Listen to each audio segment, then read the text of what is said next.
আল্লাহ ডাক দিয়ে বলে, বান্দা তুই যতই নামাজ পড় আর যতই সিজদা কর, তোর ঠিকানা জাহান্নাম। এ কথা শুনে বান্দাটি বলতেছে, আলহামদুলিল্লাহ।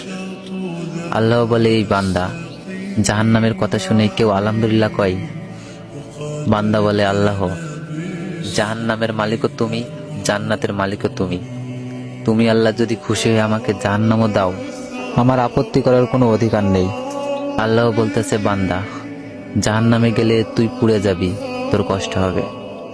বান্দা বলতেছে, আল্লাহ, কষ্ট শুধু আমার হবে না, তোমারও হবে। আল্লাহ বলে, বান্দা, তুই পুড়বি জাহান্নামে, আমার কষ্ট কেন হবে?